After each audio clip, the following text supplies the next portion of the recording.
Hello, everyone. I hope you are having a great day so far. Hi, my name is Carly Bell, and I love to do machine embroidery tutorials. And right now, what we have going on is every Thursday, I am going live to do a new sew along with you, the Kimberbell Oh So Delightful quilt. And this is actually week 2 of the sew along. Today is Thursday, March 20th, 2025. Now, normally I am going live every Thursday at 10:30 a.m. Central Time.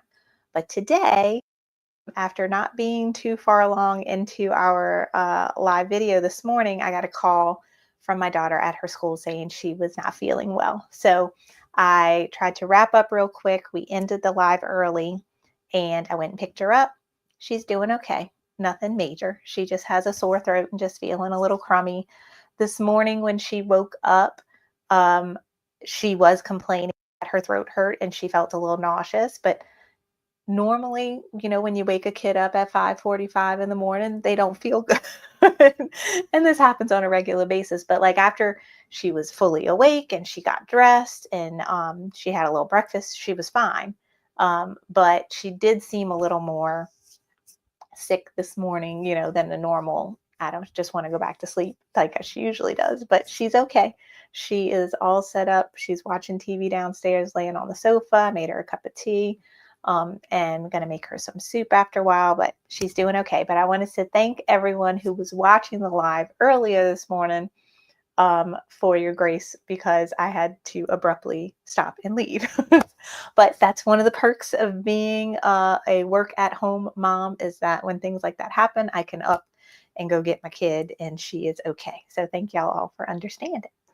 All right, so we are back and we are working on our sew along. And if you missed the first part of this video, I have a link. It's the first couple sentences of the description box below this video. It's going to say, if you missed part 1, here's the link and you can go watch it. In part 1, we went over the blocks we're making, which is scissors 1 and 2, and So Happy. We went over the thread colors that we, for the whole kit, we talked about thread colors and then the particular ones we need for today's blocks. And we went through Embrilliance Essentials embroidery software, showing you how to open up the files that come with your either the embroidery files and the background quilting files. Those are 2 separate things. We went over all of that and how to merge those files together. And if you want to do multiple blocks in one hooping, how to color sort it so that you're not stitching, just one thing at a time. It kind of gives you a little bit more efficient. It's not a ton, but it's a little bit. I'll take anything I can get. So just checking on the chat here. Thank you all for your well wishes for Elise. I really appreciate all of that, and I know she will too. So thank you so much. All right. So those that were watching this morning, did y'all go play with Essentials? Did y'all merge y'all background quilting design and embroidery design? Did you have any trouble? Let me know in the comments in the live chat here if you had any questions about that. Hopefully it was all clear. I know I probably went a little bit fast because I was rushing at that point. But the main thing is you open up your background quilting design, and when you have your free printable that is for you on my website, you can see scissors 1 and you see what background quilting design you need and what size. And so you go and open that. And then you go open the actual scissors 1 embroidery design and you put it right on top and you center them so that in our case, the scissors is right smack in the middle of the block. So when it stitches out, it's going to look like this. Now, when I was getting everything ready for this, I noticed that I did not listen to my own instructions and I used a different background quilting design on here that I had written down on my paper. So I might do things a little bit differently, but it's no big deal. You barely can see.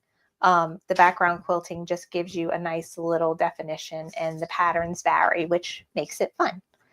What's up, baby? Can I use my homework pass on your app? We'll ask Miss Washington. Yeah, I think she'll understand.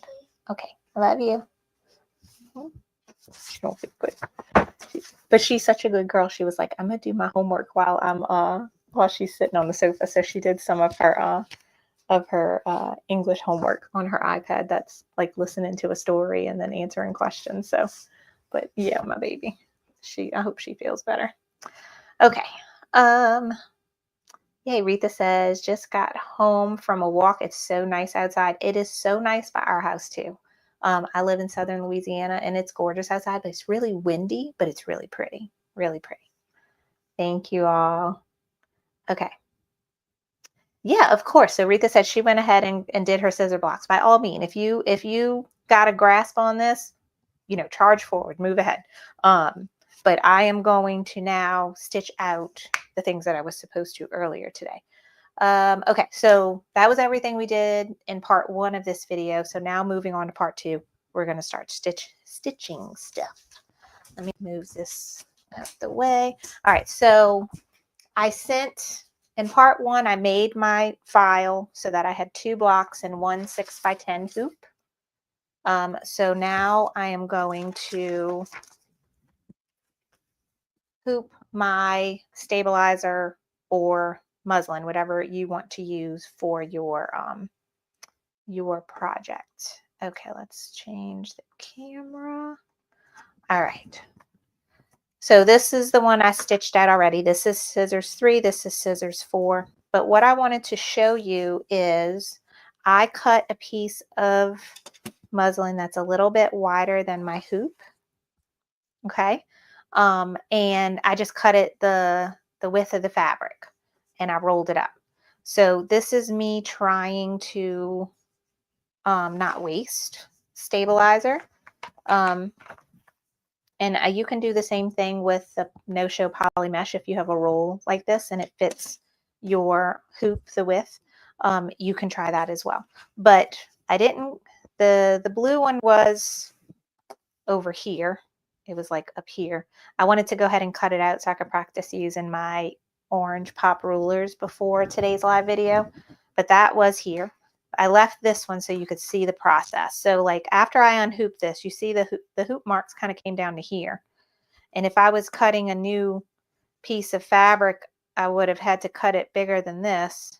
And then the stitch would have been, here. You're wasting all of that. So I'm trying to prevent that.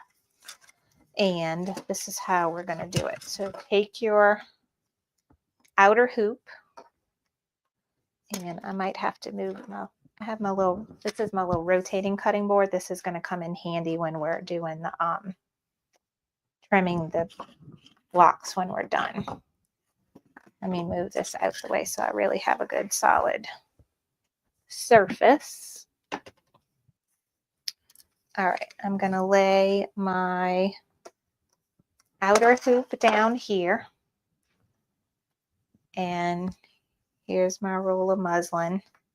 And I'm basically going to make it to where it can go right underneath where the stitching for this block is. So like right there. Okay, and then I'm going to push this in like this. Okay, so now I have a lot less waste of stabilizer or muslin, whatever it is that you're using. So you can use either for your backing. I think this is going to be significantly cheaper than using poly mesh. So this is an option for you. And I have a link to this muslin. I bought it off of Amazon. It's on that original supply page that's linked under this video. All right. So once you have this hooped, then what I did was I used some little clips and I clipped this so that it would stay out of the way, but then not totally unravel down to the floor on my embroidery machine. So here is the 6x10 hoop. So I'm gonna grab this and I'm going to grab my envelope with my scissors 1 and 2 background fabrics and batting. I want to stop and talk about batting for a second. But we're going to grab all of this and then my thread colors and go to the machine. But before we go do that, I want to talk about batting. So in the printable, I have what the batting size is. And on the last page, the batting size is also kind of the final size of your block after it's all sewn together. This is your block size with the seam allowance. This is what you're going to cut your block to be the final size. And then after you sew it together, this is the size. I am choosing to cut my batting to be that final sewn together size. And this is going to eliminate some steps of trimming on the embroidery machine. So what's going to happen is the step number 1 is placement for your batting. And that's going to be a 4x4 block. Now, you have 2 options. You can cut your batting to fit perfectly in that 4x4 block, and we're going to use temporary spray adhesive to keep it in place. Your other option would be to cut a piece of batting that is bigger, so say 5x5 inches, and it's bigger than your placement stitch. Treat it just like an applique, and you place it on there, and then it's going to do a tack down stitch, and then you have to trim the edges of the batting. I am skipping that step by cutting my batting smaller. It is up to you on what you want to do. So what you're going to see me do today is my trick of cutting it to size and spraying adhesive on the back. Now, talking about the spraying adhesive on the back. I saw someone doing this, and they have a little like spray tint, and Dime makes it. And it's like a little pop-up tint that you can fold and put away.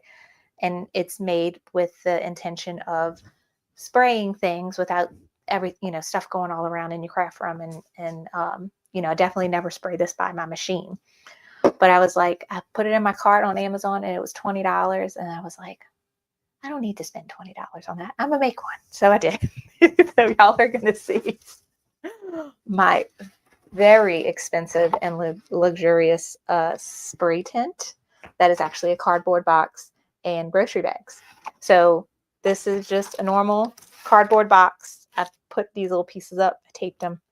I put copy paper, like printer paper, down in the bottom so that I could take, if things get really sticky, I could take those pieces of paper out and put new ones in, or put new ones on top of it.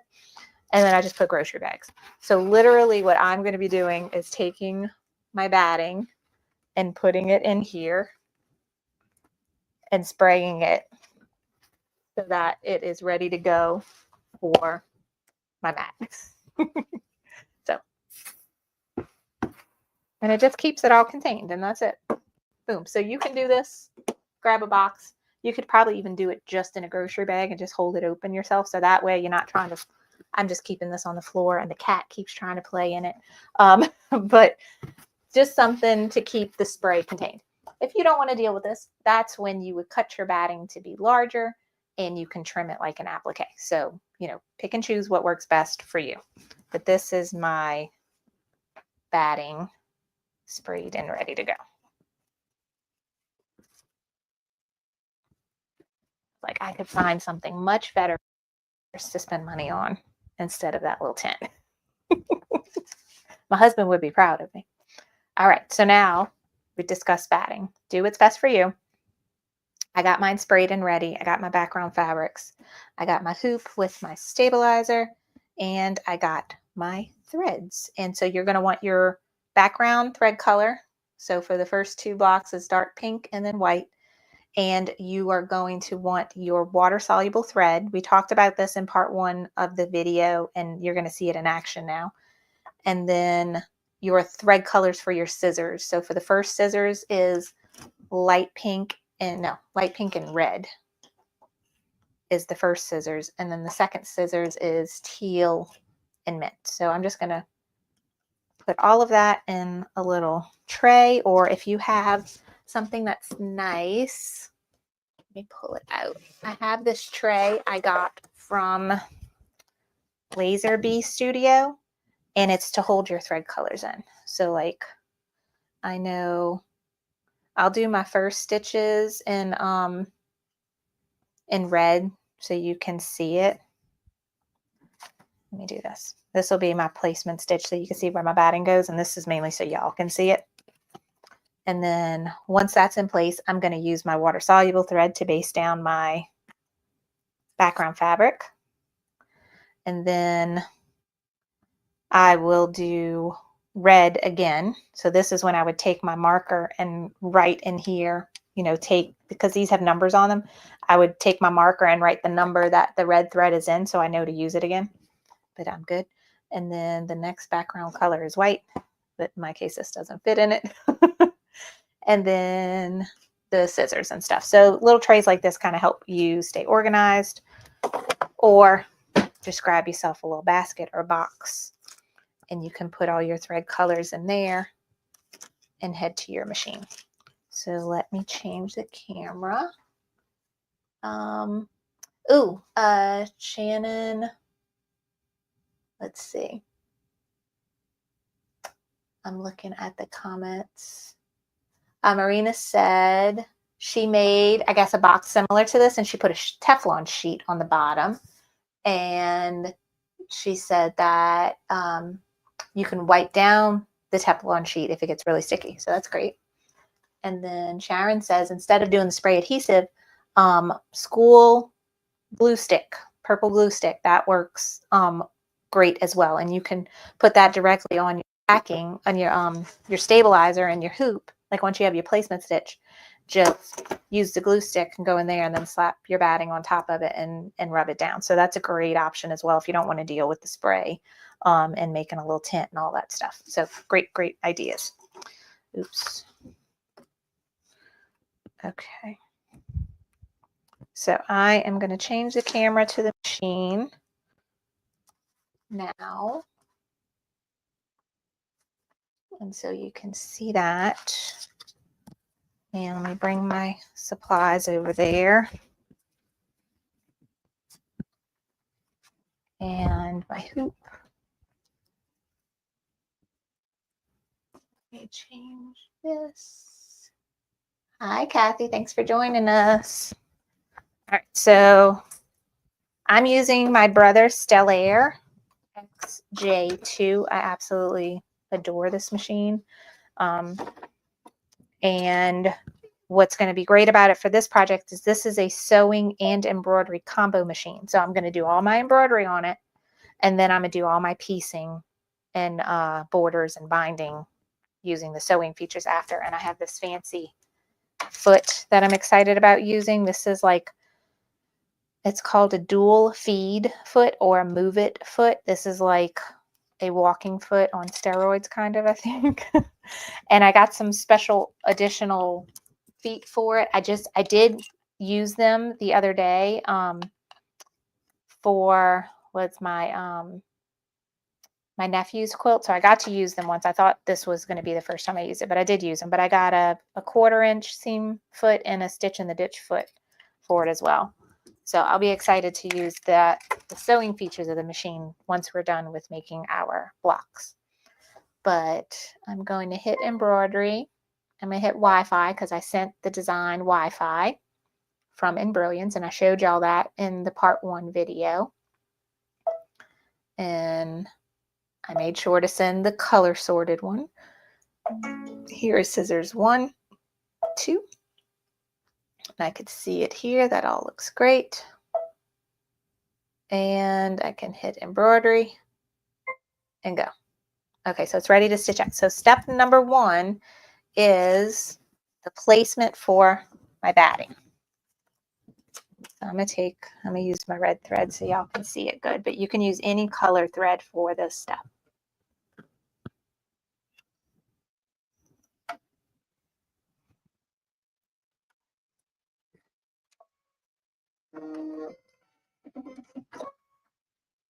Okay, and I'm gonna lower my presser foot and go. And I'm gonna go ahead and load thread I'm going to use is that water soluble one. So I have a little tool, a 2-spool thread holder up here on top of my machine that I love. I'm going to load that in my second spot so it's ready to go.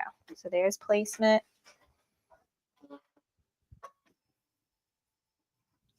And here's placement.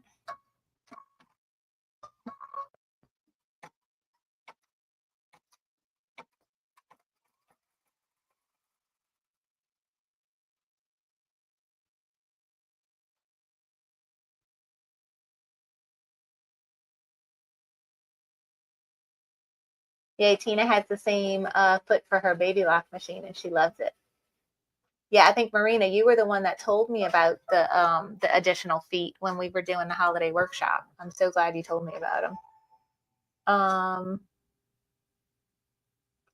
Are the feet for the dual feed walking linked in your description box? I think they're not in the description box, but they're in the blog posts that I tell you about in the description box.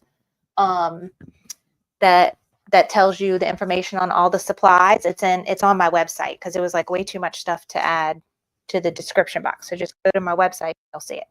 All right, so can y'all see those red outline boxes, like super easy to see? I'm going to take my batting that's sprayed and I cut all these with a ruler just when I was preparing my all my other fabrics for the quilt, cutting everything to size. So it was just rolling with the progress I was making with everything else. I'm just put that there.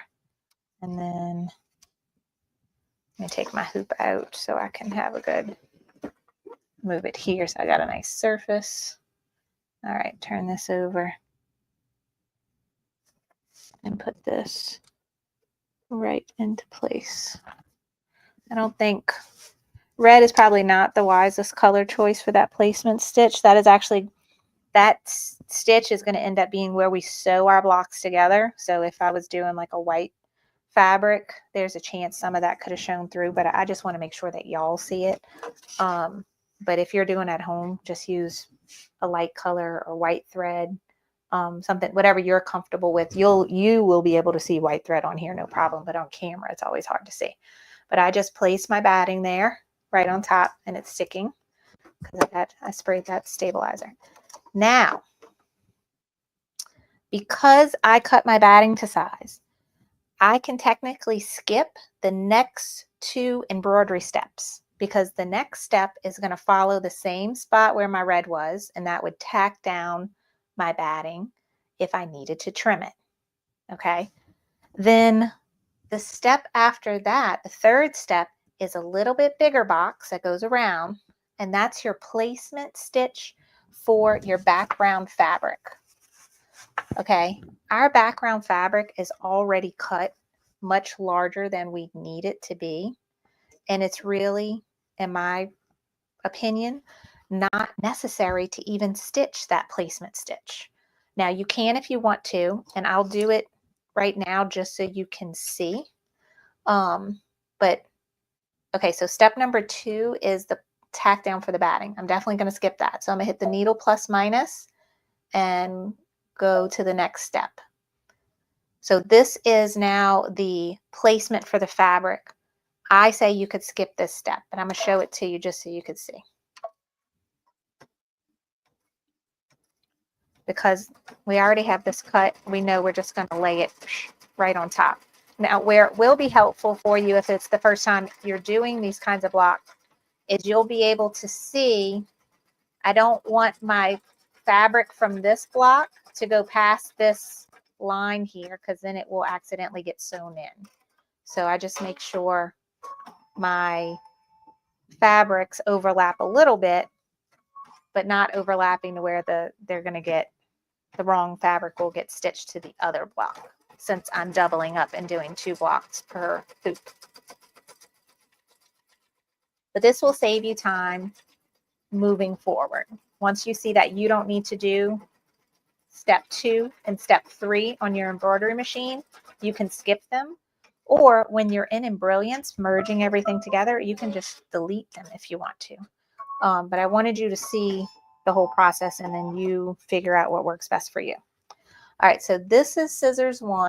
And if I go to my printout, that one is the light pink background fabric. So that's going to go on top.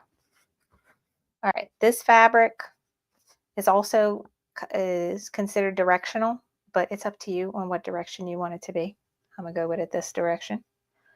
Okay, and I'm just laying this right on top, and of course it's going to cover all that red placement stitch for the fabric. No problem. And then scissors 2 is my pink and yellow fabric, and I'm going to place that right on top. And I have these two overlapping a little bit, but they're not getting in each other's way. All right, and that's it. Now, step 4 is tack down for the background quilting. This is where you want to use the water-soluble thread. That's going to make life easier when you need to take that basting stitch out. So, works just like any other thread. I'm not changing the bobbin though, I'm just changing the top.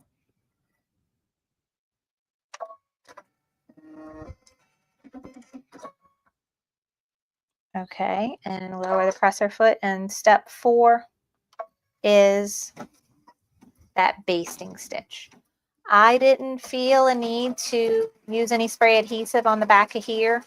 As long as everything's lying flat, you shouldn't have any trouble.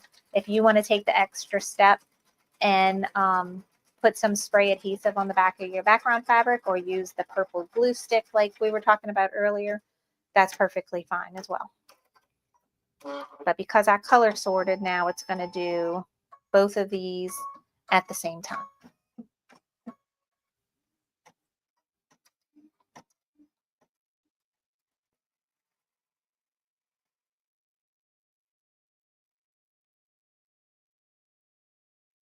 And something I want you to take notice. So I'm using a larger hoop. You see how the back of the hoop is going back there? I have a window.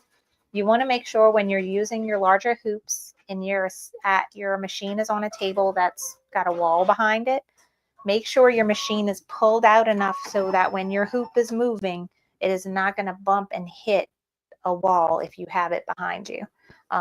With these larger hoops, that's kind of easy to do. I'm lucky that with me, I have my machine pulled super forward and then I have a window. So like it goes back a little bit further than the normal wall does because of that.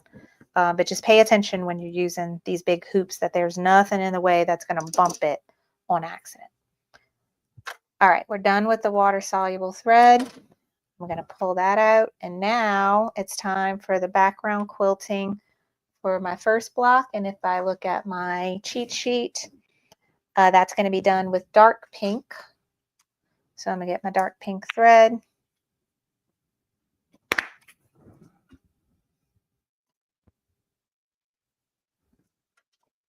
And load it up here.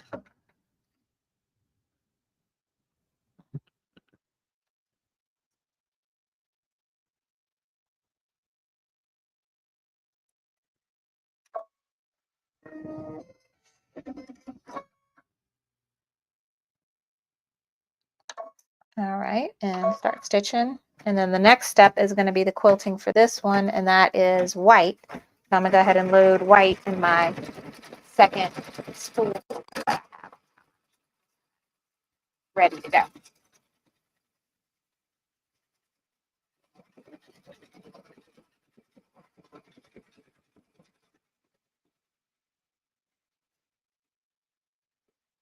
All right, so with almost all of the quilts, you're going to stitch, with all of the blocks, you're going to stitch the background quilting design first, and then the embroidery design, whatever it is, for that particular block on top. But there are a few instances of blocks that you actually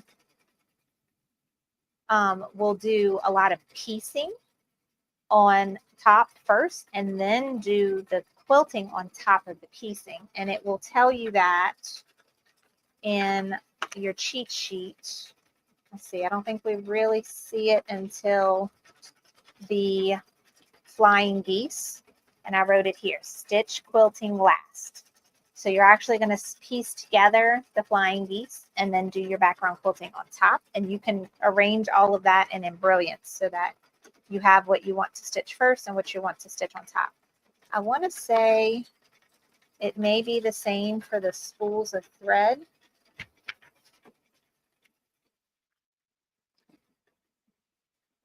But you know what? I don't think I wrote it down. So I'll take a note of that. I'll go look and make sure.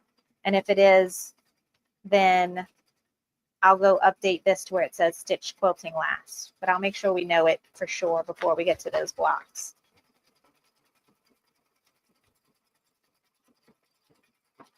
Oh, you know, I forgot. I was stitching something earlier and I slowed down the speed of my embroidery because I was doing, I'm working on a rope bowl, which I'm excited about.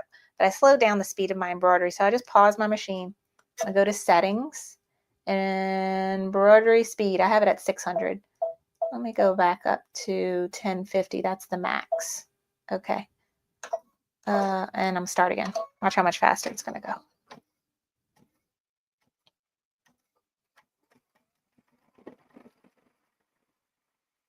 A decent amount faster.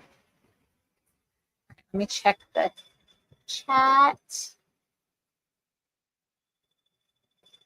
All right, Kathy says she's late. What are we making? We are working on the Oh So Delightful Quilt by Kimberbell. We're doing a sew along series, and this is actually the first few blocks of that quilt that we're making. And Arlene said she's going to watch now, and then she's going to follow along later. That's a great idea. You know, watching it when you have free time, and then when you're actually ready and have all your pieces together, you can go put the replay on and you can fast forward to the part that you're working on and get, you know, right to what you need to know. Okay, Diane is asking, can you add both designs on your machine? I know you would have to stitch each one separately. Yes, there is an option. If you do not want to use Embroidery Essentials or you don't have Embroidery Essentials, you can do all of this on your machine. Now, it's not going to be fun on a PE 800, 900, and it still won't be fun on a NQ 1700 or the sew and embroidery combo of that machine. I think it's a 3550. Machines that have a 6x10 hoop. It's not going to be fun on those machines because the screens are so small. If you have a Stellaire or a Luminaire or a Meridian or a Altair, Solaris, all those, the big Brother Baby Lock machines that have the big pretty screens on the side, it's easier. And I can show you how to do that. All right, so that's the quilting for scissors 1. Now I'm just going to change my thread color to the background quilting for scissors 2, and that is going to be white thread.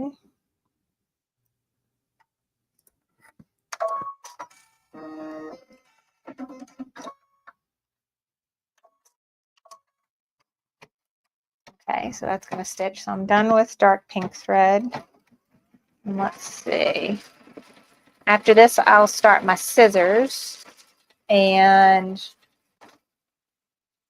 the light pink goes underneath. So I'm going to, this is light pink's going to be my next thread color. So I'm going to go ahead and get that loaded and ready.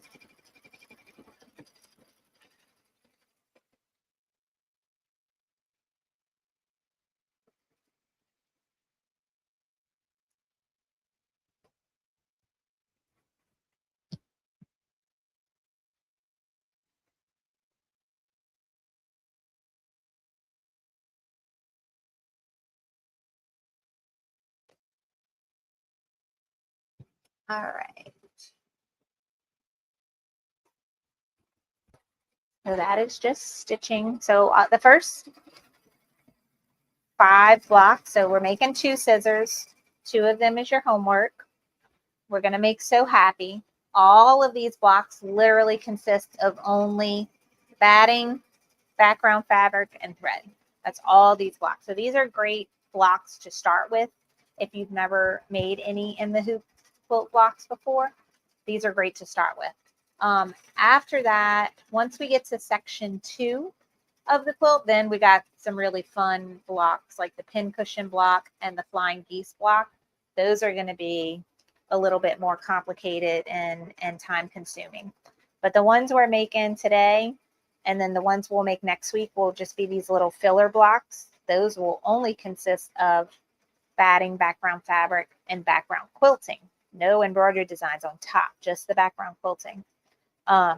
These are super simple to make. And then when we get to, that's going to be week 3. And then week 4, I think we will do the pincushion. And depending on how long it takes, if we'll try to do pincushion and flying geese in one day, or pincushion and some filler blocks and break it up. But this is section 2 of the quilt. And you'll notice on your printable handout on the bottom corner, it says what section that whole page is on. So like they have page number 1, section 1. So pages 1 through 3 are all part of section 1 of the quilt. And then page number 4, that's when you start on section 2. So it kind of keeps you together. But we're going to make all of section 1 first. And then I think we're going to switch to the sewing machine portion of this and piece those blocks together before we move on to section 2 of the quilt.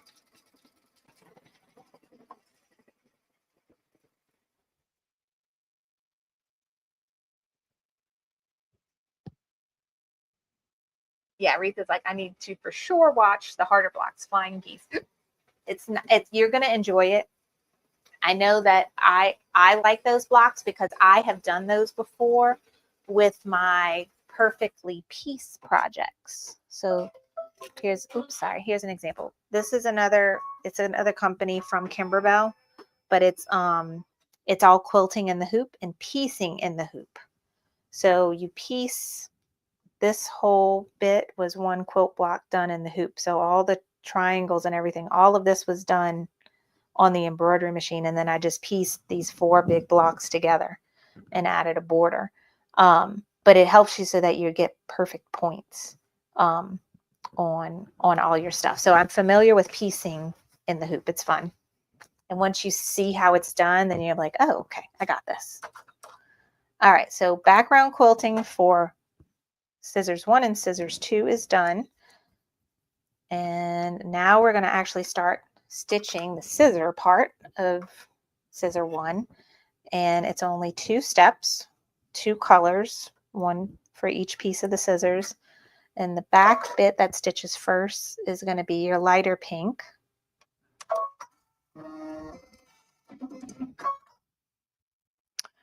And I have a little tail right here. Let me trim before I start. Okay.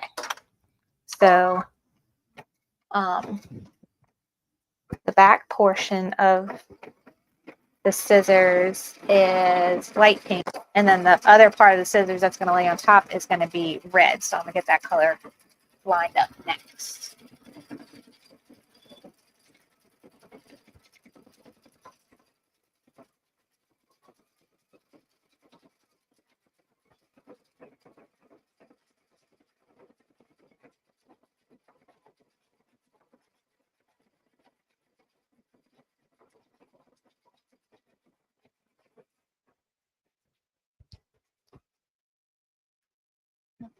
Okay. Yeah, Patty says, thank goodness piecing in the hoop is easier than manually sewing flying geese. I have not manually sewn a real quilt block yet, so I can probably tell you it's definitely going to be easier for me to do it on the embroidery machine. Marina, I know she's a big fan like I am. She loves the perfectly pieced boxes and the Kimberbell Hoop Studio. I have not done any of the Hoop Studio. I'm trying to contain myself because I have a very large collection of perfectly pieced and Bella boxes. If you have no idea what we're talking about, these are, let me show you on the website while this is stitching because you can see it's stitching. Nothing nothing big is happening. Let me go to me time. Delivered, me time delivered. That's it. Let me go to this website and so y'all could see what we're talking about. And I apologize in advance if I am enabling you. Okay, I'm gonna change it over to my computer. All right, so this is the Me Time website. And they have, this is a part of Kimberbell, but they are strictly designed to be subscriptions for you to get. They have 4 subscriptions. It started as 3 and now it's 4. And I have 3 of them, but I stopped some of them because, like I said, I was collecting a lot and not actually making it all. But that happens to everybody. But the good thing about this is that with the subscription, you can pause it if you want to. Wait, let's go back to the machine because I ran out of bobbin thread. Okay, so ran out of bobbin thread. I'm going to hit cut. Cut. It's almost done too. Probably could have finished it. All right, and I'm going to take my hoop off and open empty bobbin. All right. Full pre-wound bobbin. Pre-wound bobbins are the best thing ever. Drop that in counterclockwise. Pull about 12 inches out to set the tension. Put that back. Put your hoop back in. Now, back up 20 to 30 stitches. So click your needle plus minus button and hit -10.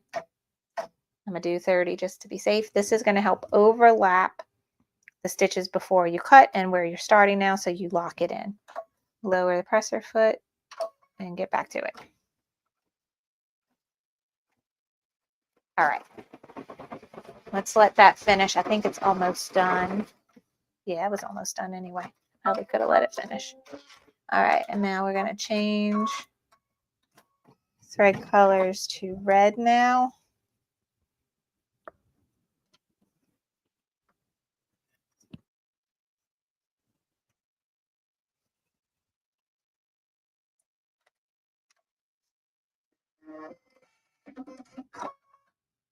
And lower and go. And then the bottom scissors are mint and teal. Mint goes before teal, so I'm going to get that ready.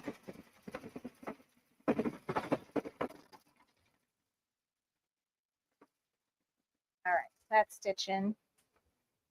Let's go back to the Me Time website.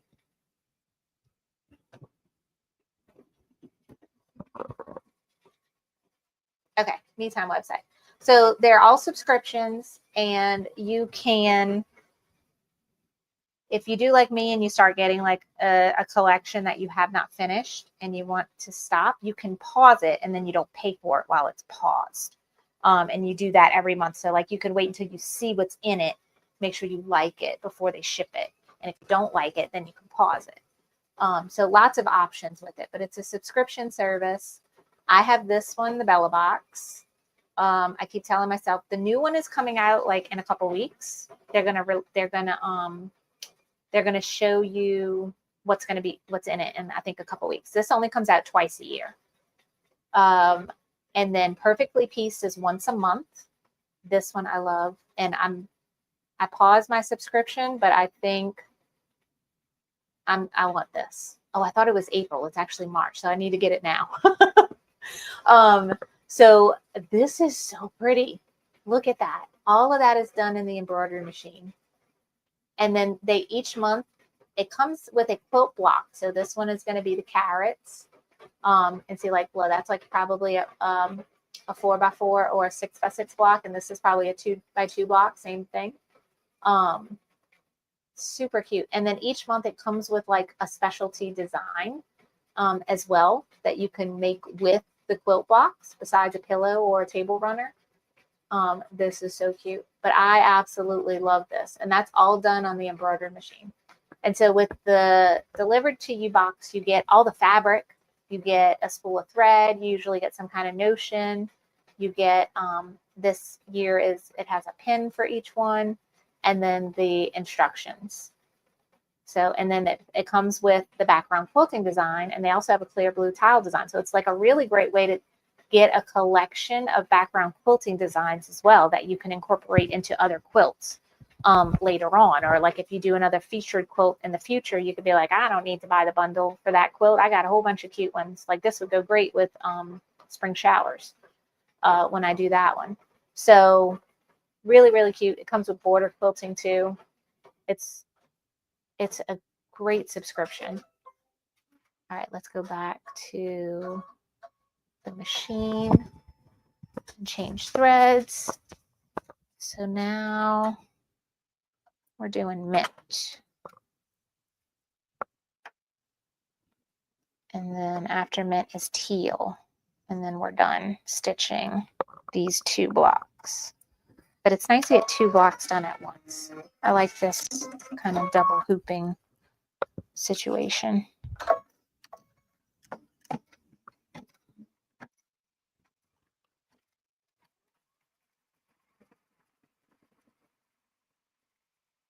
All right, that is stitching. All right, let's go back to the Me Time website. Oh, and also before I go on, I do have an affiliate link for Me Time. I don't have one for Kimberbell, but I do have one for Me Time because they've sponsored some of my posts in the past. So if you are interested in any of those subscriptions, let me find my link and figure out how to post it. But I'll post it definitely in the blog posts and everything after the video is done. Let's see. I can do this.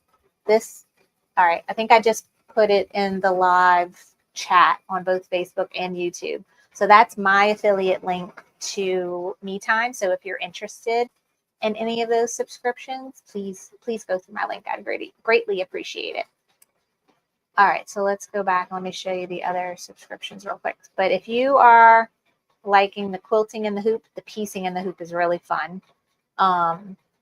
And that is, what was that? That was Perfectly Pieced. The Bella box comes with like all kinds of projects. This was the Christmas one. So it comes with everything you need in this box to make all, I think it's 5 projects. So they had this little leather tray, this little teacup zippered bag. This is it has a bag of rice that you can put in the microwave, and it serves as like a little heating stuffed animal kind of. This is a little felt gift card holder or treat holder, and then this is a tile seam mini quilt. So it comes with everything you need to make all of those projects in the box, including this nice little extra novelty item. It's a USB holder. And they're going to come out with a new box in a couple weeks. They haven't told us what's in it yet. Then the one Marina was talking about is Hoop Studio. This one I have not gotten before, but every month they send you everything you need to make one in the hoop project. So like this month are these cute little bunny ears. I think they're napkin holders. That's cute. And I guess a design you can also put on a table runner, but I guess the in the hoop portion is the napkin holder. And then let's see what's next month. There's a little basket with some flowers. I love the flowers. That's so cute. So it comes with everything you need to make that. That's really cute. All right. One more thread change. And we're done with these blocks.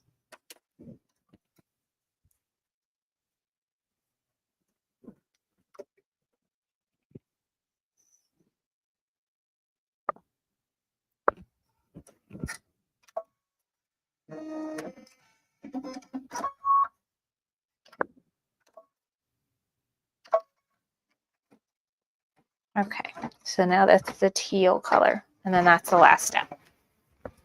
All right, and they got one more subscription I wanted to show you. I didn't get this one, but I got the ones before it. Collectible Christmas. So it started, I think, in November. And every month they send you something to make. It's going to end up being a nativity scene. And oh, I like the little backdrop bits too. So every month you get a different, an envelope with everything you need for a different piece of the nativity scene. And so by this Christmas, come October of this year, you'll have everything and hopefully have made it all so that you could display it for Christmas. In previous years, they had a Christmas village. So it was a bunch of cute little houses, kind of similar to this, but it was a Christmas village. And they had a Christmas tree skirt, which I started making and then I never finished. I think you might be able to still get, if you go to the shop,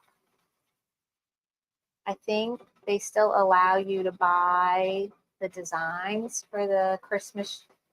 There you go. That's the Christmas tree skirt. Tell me how precious that is. It came with the wedge, so you can still get it. Let's see.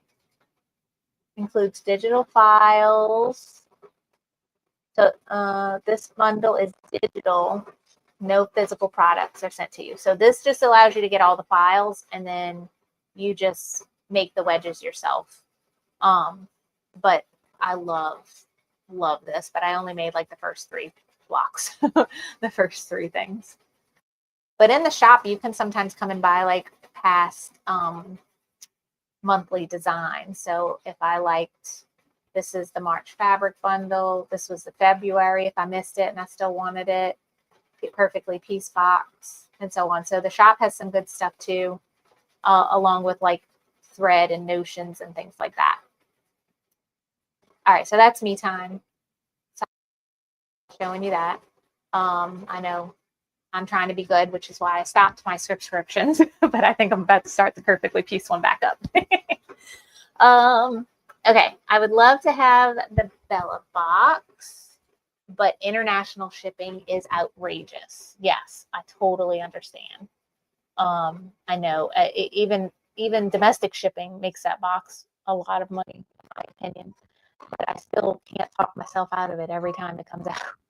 I'm really going to try to talk myself out of the next one. All right, so we are done with these 2 scissor blocks. So there we go. Super pretty. Let's go to the craft table so you can see them a little bit closer. All right, so here are those 2 blocks, and you see my continuation of my stuff. Now I want to check our next block. I'm gonna do it in the 5x7 hoop. Look, this is what I was working on earlier. Never made a rope bowl before in my life, but I'm making one now. And we're gonna make this in my VIP membership group next week. So I'm practicing everything. But look how cute it's coming out. I love it. And then I gotta actually finish it and put it together. But I was using this hoop, but I'm done with it now. So let's put this on the side. So if you're in the VIP group, I'm working on it. We're going to do that next week together. Let me see. Oh, this is going to work out perfectly. So this muslin that I cut to be the width of my 6x10 hoop also works out perfectly to be the height of my 5x7 hoop. So I can just continue right here. Isn't that cool? All right. So we are going to unhoop this like that. And I'm done with this hoop for a little while.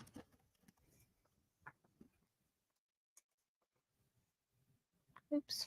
Okay. And now, oops. Abby's getting off the bus now, but I already told her she's going to walk to the house.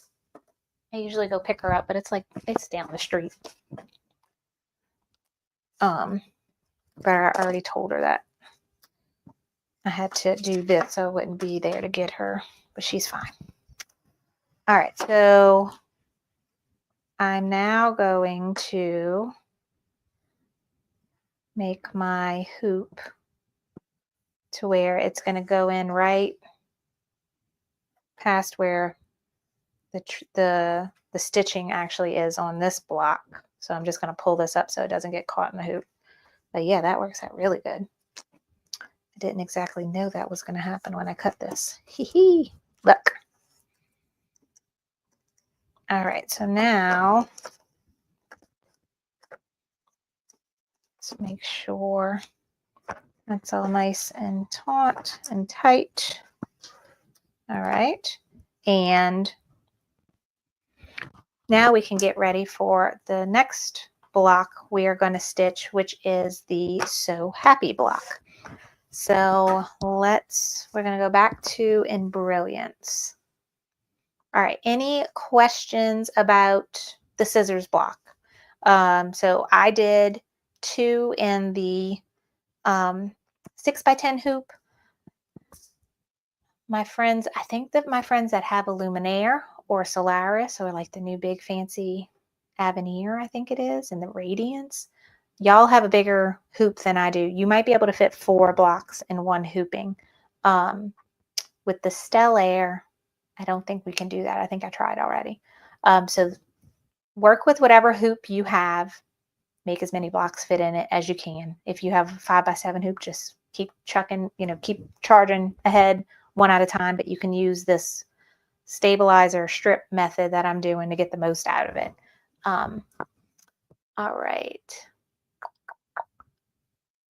Oh, Marina's excited for the rope basket. Yay. Okay, Allison, how come I can't see? I can't understand what you typed, Allison. Type it again for me. Something about the colored scissors. Let me go back to my craft table. So these were the 2 scissor blocks that we just stitched. So it's hard to see. The camera doesn't see colors very well. I think my camera's a little colorblind, but this light pink shows up a lot better in person. The white background quilting on here is not very distinctive. I could see it, but you definitely can't see it at all in the camera. But it's pretty, I promise. So those are the 2 blocks we did. And now let's move on to So Happy. All right, now I'm going to go back to Embrilliance. And let me change my camera so y'all can see it. Boop. Okay, in Embrilliance, I'm going to open up a new page. And now I'm going to change my hoop to 5x7. 5x7's here. Apply. Okay. And I can also rotate it if I want. No, I think I'll leave it alone. Let me see. Okay. Then I want to go. These are all of my Oh So Delightful files I have in one folder. And these are the quilting files. This is where I made a mistake earlier. So I'm going to do something different than I wrote on my paper telling you to do. You do whatever you want. When I worked on scissors 3 and 4 yesterday, I mixed up the background quilting design. So I used the one I was supposed to use on So Happy on one of my scissors. So now I'm going to use a different one on So Happy so that it's still kind of mixed up. So on your paper, it says to use zigzag 2 4x6. I am going to do hobby 6 instead. So see, this says hobby 1. This is hobby 6. This is like when I like to look at it as a list so then I can really read it. There we go, hobby 6. Like I said, the paper is going to tell you to use zigzag 2 and click embroidery files, pick your format. And for each zigzag size, it's got 2 of them, and one's horizontal and one's vertical. So my paper tells you to pick 4x6 vertical. So this is the one you would bring. But because I messed up, I'm going to use hobby 6 embroidery files, block by block. And I'm going to use, I still use the same size. It tells me to do 4 by 6. I'm going to drag and drop. There it is. Okay. Now I'm going to go back. Oops. Embroidery designs. Okay. Kimberbell. Oh, so delightful. All right. Now I'm going to go to the embroidery files. Pick your format. We're doing So Happy. These are the bonus projects. And I'm going to grab So Happy. Drag, drop. Now with this, it's super easy because I'm not trying to do multiple blocks in one hooping. And when I added my quilting, it automatically centered it in the hoop. When I added my So Happy design, it automatically centered it in the hoop. So with this, there's really not much work you need to do at all. And with this, if you are doing each block in the hoop like this is when it may be easier for you to just upload both of those designs to your embroidery machine. So I'm going to show you both ways. I do want to make sure this last color here is turquoise. That's my background quilting. And the first color here is pink. So I just want to make sure they're not the same so that they don't accidentally, they could stitch all at the same time. It really wouldn't matter, would it? Okay. All right. So this is ready to go to my machine. So I'm going to hit Utility, Wi-Fi to brother. So Happy. Okay. Now, let's do something different so I can show you both methods. I'm just going to open this. I'm going to double click it. It's going to open it in a new window. And let me go back to my quilting designs. Block by block. 4 by 6. Double click. Open. So now I have one with this, one with this.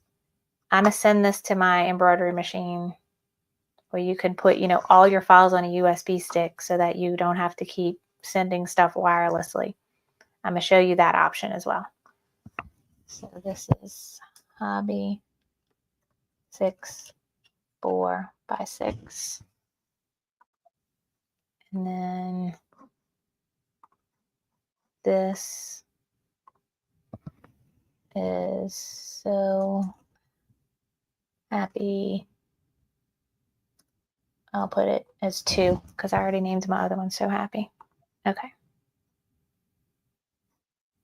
All right. So where is my stuff? Sorry. Okay. Now let's go to the machine.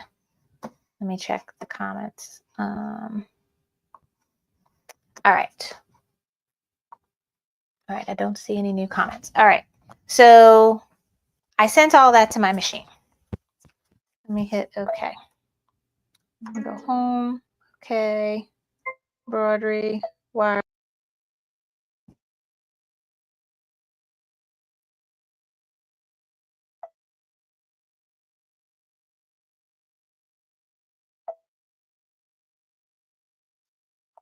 There's my Hobby 6.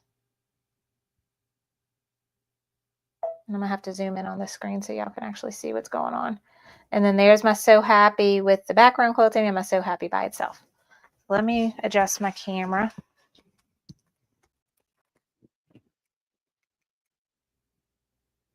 So y'all could see this good. Hopefully that's good. Let me not bump the camera. All right. So say I wanted to combine I didn't want to use Embrilliance. I just wanted to put all my designs on a USB stick and figure it out here. And I was doing one hoop at a time. Then open up, in this case, would be your background quilting design first. There's my Hobby 6. And I'm going to hit Set. Then I'm going to go to Add. Go back to wherever your designs are located. In my case, it's Wi-Fi. If yours is on your USB, you would click that. Then find the next bit. So Happy by itself. Click. Set. it is automatically going to put So Happy right in the middle of the design you did before, because both of them are being centered to the hoop automatically. So I could hit embroidery and this is ready to go. And it's going to go through all of those steps. It looks like the E and W are the same color, but they're not. One's black and one's like dark gray. But that is how you can do it on your machine. Now, if you were doing multiple blocks on one hooping, it gets a little more complicated, because you would open this and you would move it, and then you would open up 2 more and move them and make sure that they stay together and move it down here. I haven't played with doing that myself. So I'm gonna get out of this. Okay. But I'm just gonna do the one I made on Embroidery because I know that one's centered correctly. But if you're working on a PE 800, 900, or a 6x10 machine, you can do that. You can upload the quilting design first, then the embroidery design, and then just go straight to stitching.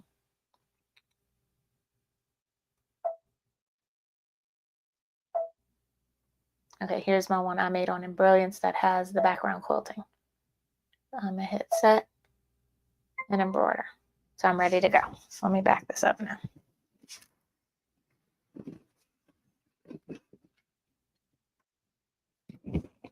And see, and y'all could see that's my my little 2-spool thread stand. I was telling y'all where I set up my colors. All right, that look okay? All right, let me pick these up and get the colors I need. And everything for this block.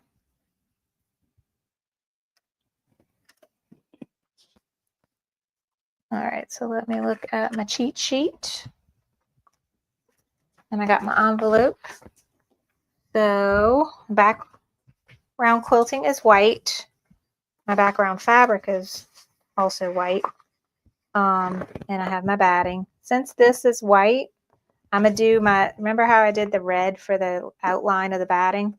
I'm not gonna do that for this one just to be safe. I'll just use white. So let me load that up and have it ready.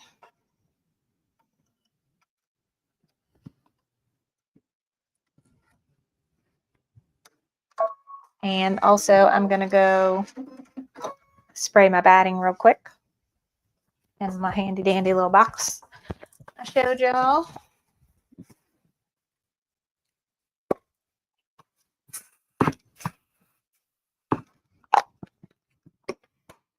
And let me get my hoop.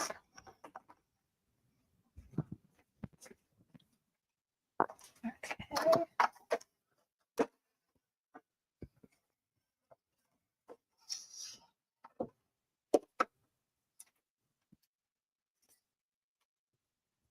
Hey, what you need, baby? You thirsty? What you thirsty for? You can speak, Elise. She's giving me sign language right now. You want more tea? You have to wait. Wait for Sissy. Sissy should be coming home any minute now. Stop. You're going to make your head hurt. Hey. Abigail's going to be walking in the door any minute. It won't hurt. I know, baby. Go drink. I hate it. Oh. Go drink some regular water, okay? I'm going to come help you in a second. Let me get this start stitching. Go. Oh, my baby. Okay. Let me see where Abigail is on my phone. I guarantee you she's about to walk in the door.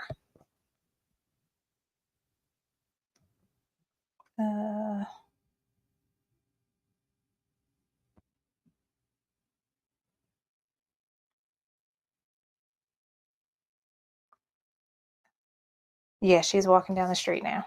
Okay, Abigail's gonna help her. All right. What were we doing? I have my hoop loaded, my design done. I have white thread loaded, so y'all might not see the placement stitch very well, but this is going to show me where to put my batting. Abby.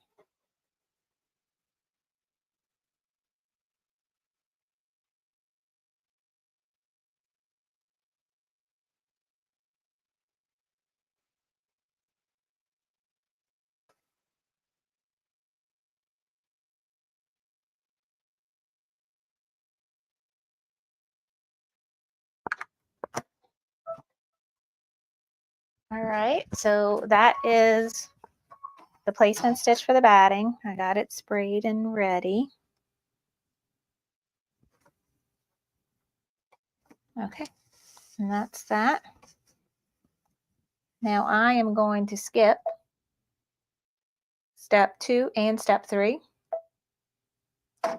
And now it's ready for the actual tack down basting stitch of the background fabric. And this is when you switch to your water soluble thread.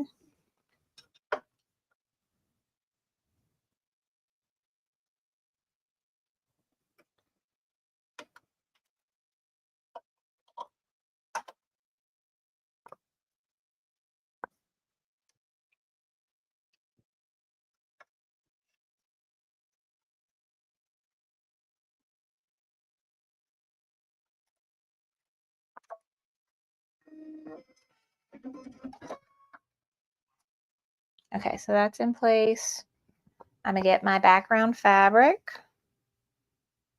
and I'm just gonna lay it right on top. It's much bigger than what it needs to be, so there's no chance that you're gonna lay it in the wrong spot. Just pretty much have the batting in the center of it and you should be good to go. And I don't think this floral fabric is in the way at all. No.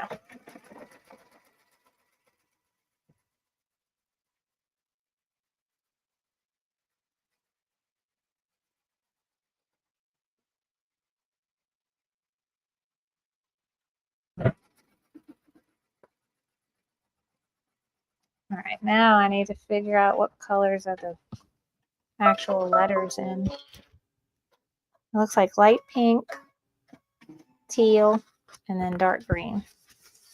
Just looking at the pictures.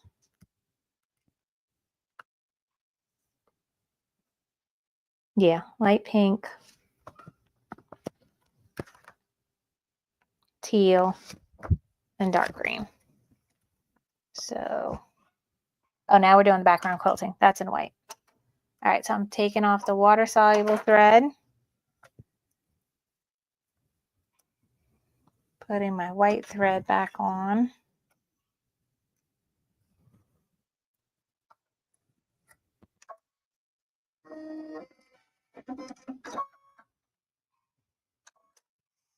Okay.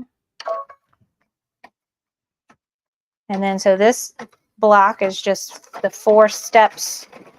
Well, the background quilting is a step. I'm doing in white thread. And then sew has 3, each S, E, and then W is dark green. Let me go grab that. And then happy is in black.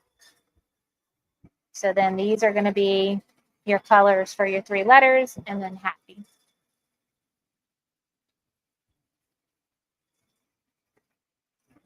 So all it is just thread and sewing.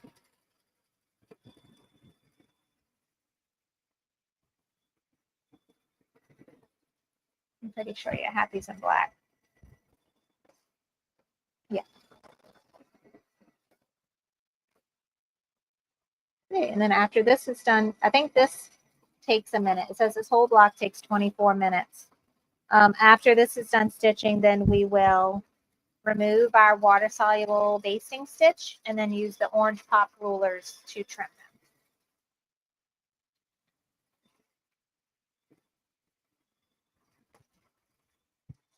As soon as this background quilting is done stitching, I'm going to switch to the pink thread for the S, and then I'm going to go check on Elise and Abigail real quick to make sure they're okay.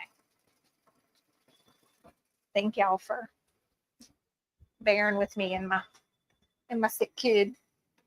I don't see anyone in the chat anymore. Can y'all still hear and see everything okay? I haven't seen any new comments.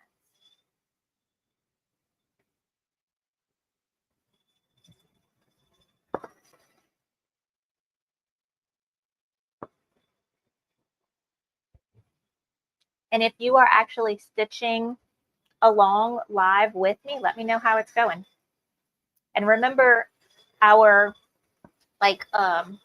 place, if you are a Facebook user, thank you, Marina, for telling me you still hear everything. If you are a Facebook user, my general Facebook group, let me go grab the link for it. This is my everybody Facebook group. Copy and paste. This is where you can post and ask questions about the sew along, like in the middle of the week. If you need something before the next class, you can always email me as well if you're not a Facebook user. But if you make your blocks, I want you to take pictures and post them because I would love to see that. Or email them to me. I'm super excited to see y'all doing this with me.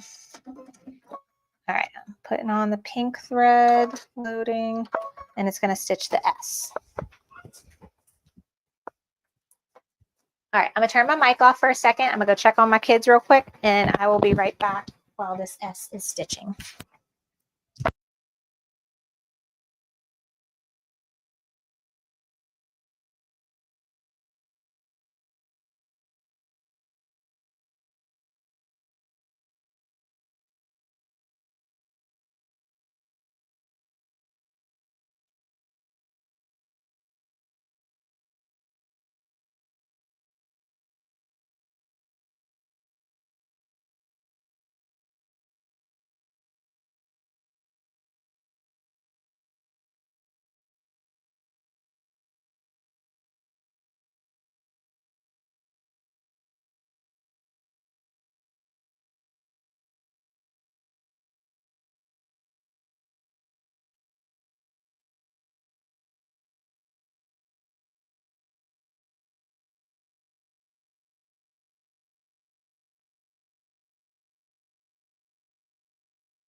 Right. I am back. Abigail is already home and has her tea, helping Elise being such a good big sister. And she's mad at me that I didn't go check her out of school when I checked Elise out of school. I told her I'm gonna make it up to her when I'm done with the video. All right. Ooh, okay. I'm looking at the chat. Angela is asking, okay, I looked really hard at this and I'm trying to contain myself. So Kimberbell has, I told y'all about their weekly deals. That is where I got this whole set pretty much for the Oh So Delightful quilt. It was a weekly deal. This week, the deal was the very cute 2 scoops bench pillow. And I could show it to you. And then on top of that, they had like a really special live sale yesterday. And I watched that as well. But I don't think, let me show you the website. I really like the 2 scoops pillow, but I don't, there's other pillows I think I'd rather do more. So I'm trying to hold off on it. So, okay, Kimberbell.com, deal of the week. This normally has just like 4 or 5 things. But yesterday they had a live where they showed a whole bunch of stuff on sale. So this is, that was in a Bella box last year that I still haven't messed with. But if I needed more balls of wood, I could get that. This is a cute little tape dispenser. I have a mint green one like this. This I have already. It came in the Christmas Bella box. This I have already. It came in another Bella box. I think I have this from one of my perfectly pieced boxes. I don't have this. I don't have this. These are super cute. I kind of want that. This would work for a pillow that is, let me go back to the machine. That came with one of the Christmas Bella boxes. There was a circular pillow countdown to Christmas pillow. It's super cute. I can't remember if the Bella box itself came with the pillow insert.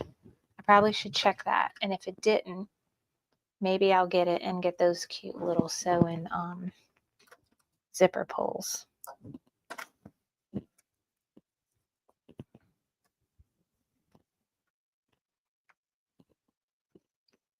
Okay, so I'm just changing the thread color for the E. And so this teal. If you have the Glide thread kit, I think this one's called Tidewater. All right.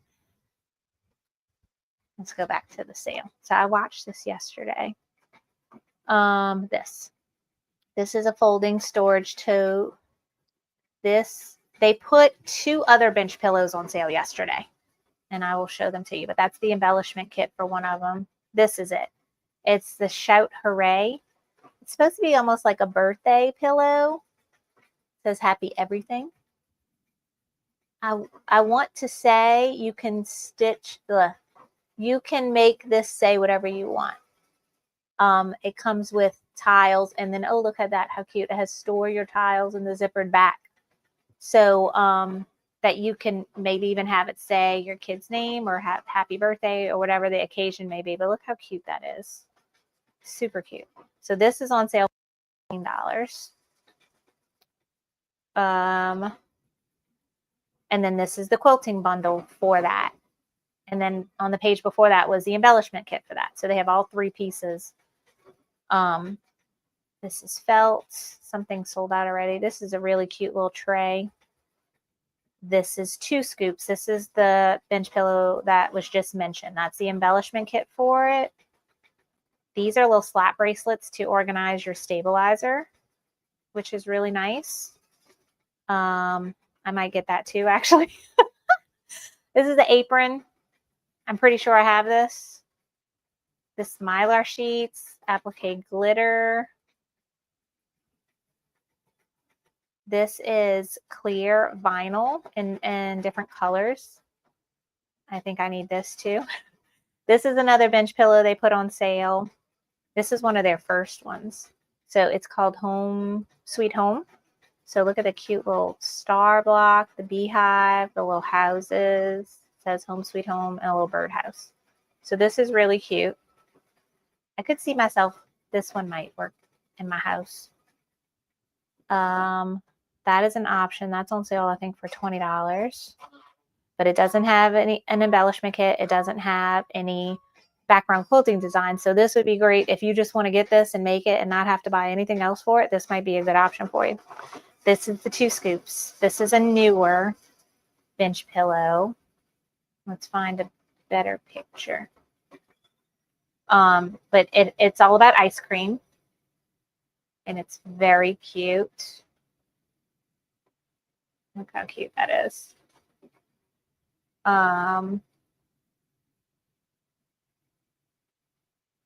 This is on sale. And this has, I think, background quilting and an embellishment kit.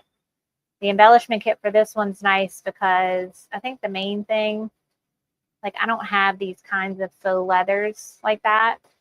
That would look good for that piece. And the little buttons. These are just buttons that are sewn on after. All of that's going to come in the embellishment kit. These little sprinkles, this glitter, probably the felt, this really shiny silver material, whatever that is, if it's a leather or not. See that chocolate up there? That's going to be an embroidery leather. Really cute stuff. This is on sale for $16. I don't know. There's a Halloween bench pillow and a Christmas bench pillow that I kind of want to make more than that one, but I might still buy it anyway since it's only $16. I don't know. You see, I have a problem. All right. So, all right. Rita said, I spent money on that Kimberbell sale. All right. So, Angela, let me know. Do you want to do the 2 scoops? I might. What you need, baby? Oh, the cat scratched you? What scratched you? You can talk, baby. I can't understand your sign language. I'm sorry. Go put some lotion on it. Go put some lotion on it. Can't talk because your throat hurts. Sissy. Sissy, it was an accident. Yes, it was. Why she took your iPad? Because I wasn't let the dog out.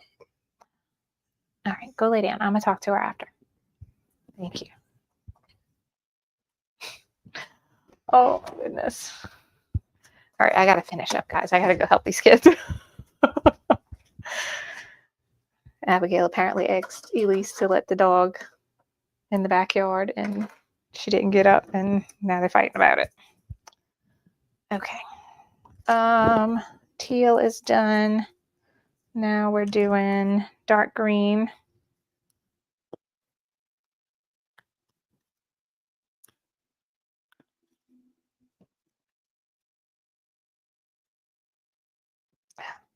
Some of these thread spools, I have so much trouble with the little bottom section that helps you hold it in. Like, I want it to stay nice and held into place, but then at the same time, that thing is so aggravating to mess with that most of the time I don't even use it.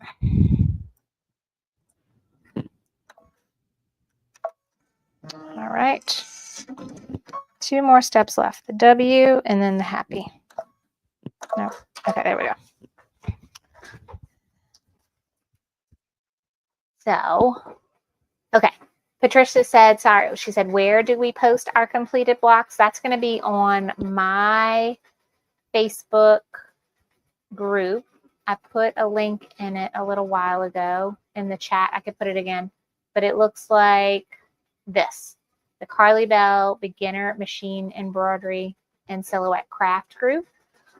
You can post something, and then what I suggest you do so that it would help me and then also others that are looking for posts that only have to do with this sew along, use the hashtag OSD, that stands for Oh So Delightful, quilt.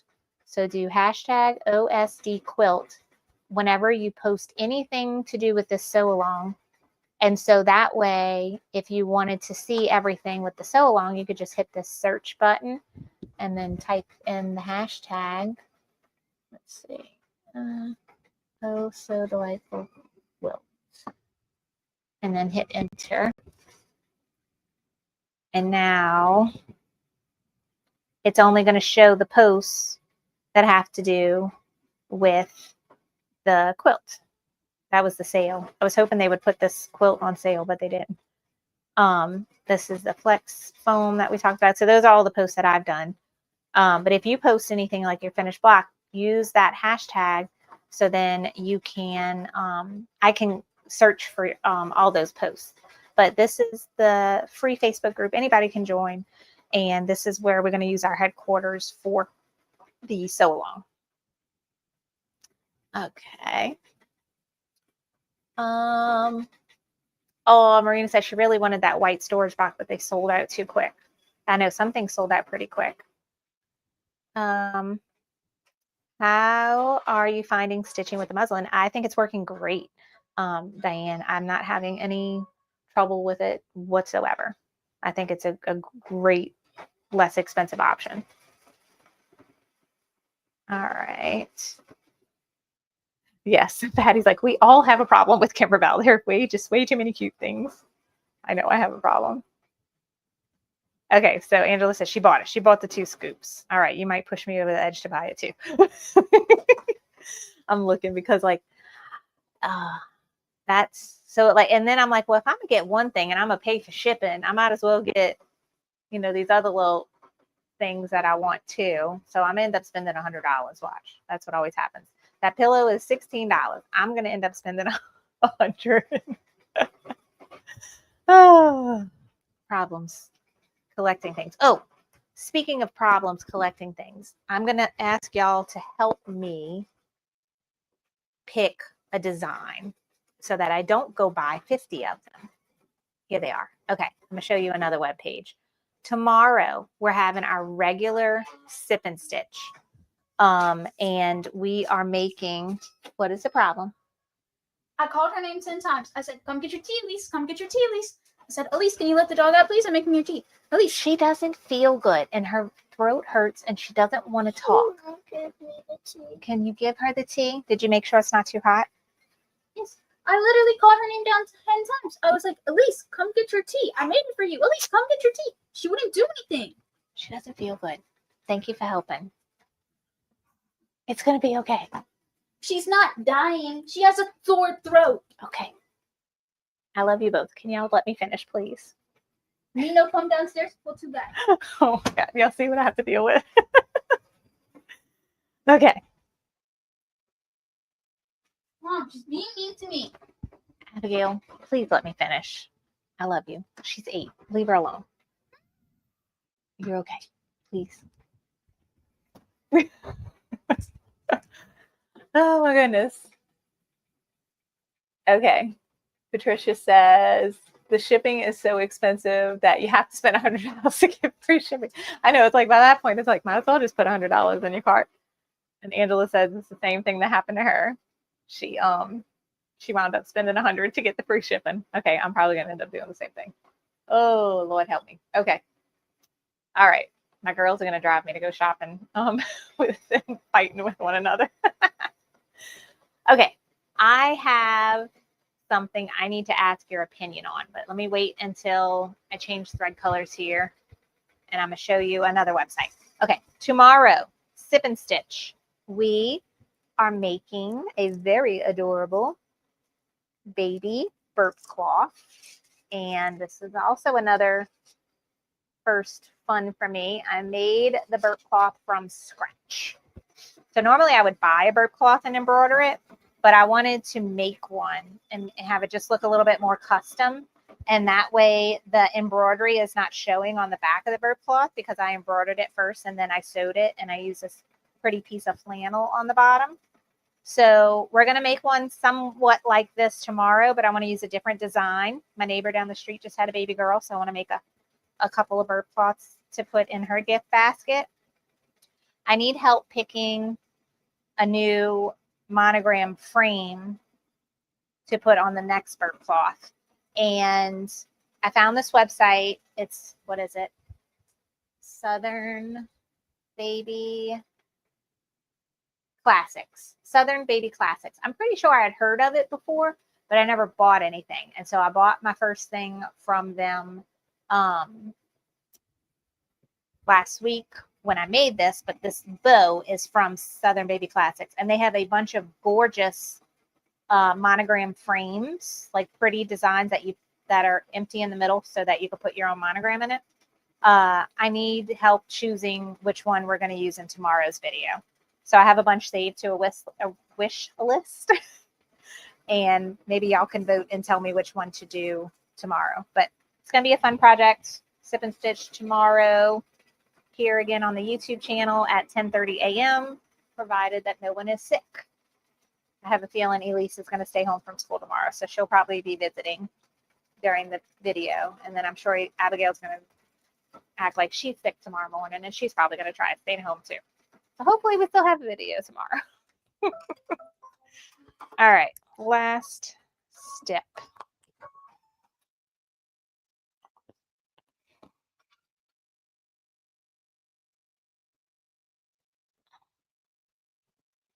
Okay.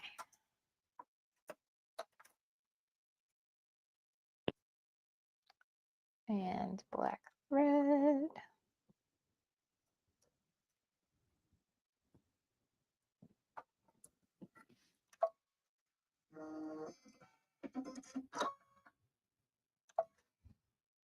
Okay, that's it. So it's going to show the word happy, and I'm going to show y'all the different monogram frames. Y'all help me pick one. No, that's not what I want. These. Okay. Oh, stop. Something's wrong. Needle broke. Of course, as soon as I walk away. Back to the machine. I had a needle break earlier on the rope basket. I didn't think it would break on this. All right, needle broke. Lift the needle up. Lift the presser foot up. I could still see it right here. So luckily it didn't go through on the bottom. Earlier when my needle broke, it ended up I had to go searching for the piece after. It ended up being underneath my whole bobbin casing. But luckily this is the piece of the needle here. So I am going to cut this thread and the broken needle. I got it. Put it here so I don't lose it. And then I'm going to remove the hoop, but the bobbin thread is still going to be hooked on it. So I'm going to cut it. Okay.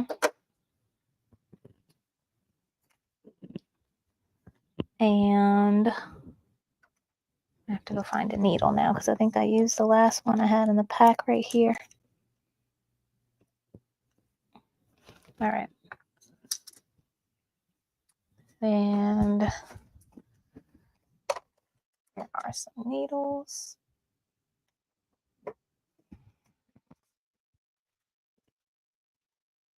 Just making sure 7511 Oregon. Okay. One of my machines, I don't remember which one. It might have been the Persona or the PR1X. Came with this nifty little needle holder. And so I could do this and it holds it nicely. So go up, push it up. They have a little spot. You're not gonna be able to see it on camera, but they have a little bit where you can see that the top of this needle goes all the way where it should. And it has a flat back, so you know that you have it going in the right direction. So I tighten that with my finger and then with my little tool. And that's it. Needles changed. But we got to fix some things. If this thread looks like it's fraying a little bit.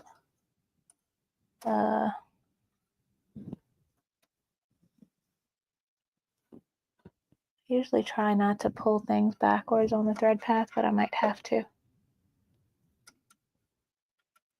The thread, oh, this is why it broke. The thread was stuck. Probably had too much tension. The thread was kind of like caught on the bottom of my spool. Okay. So it's going through the thread path, okay.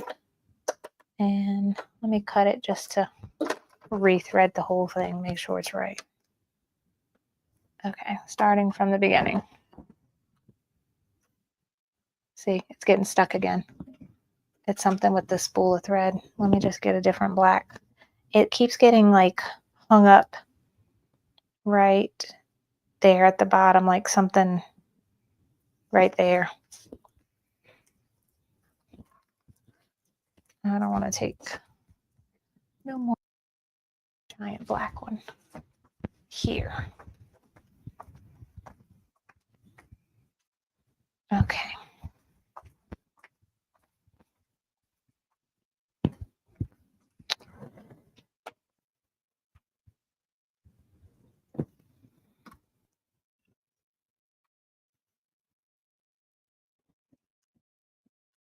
Luckily it was black that was happening with, and I have multiples. But sometimes that's a Brother brand thread too. I don't know why it's giving me trouble. All right, I'm gonna re-thread the bobbin too to be safe. Just make sure everything is right. All right, so we got a new needle, new black thread. Redid the bobbin. Just make sure everything's safe. And sorry, Make sure everything's in right. Okay, nothing's underneath my hoop. That's not supposed to be. And now we're going to back up because the needle broke. I don't know where it finished stitching at, so I'm going to back up just like I did when I changed my bobbin earlier. 30 stitches. 10, 10, 10. Lower. All right, and let's try this again. Let me throw away my broken needle before it falls on the floor and Elise steps on it. Fun stuff. Let's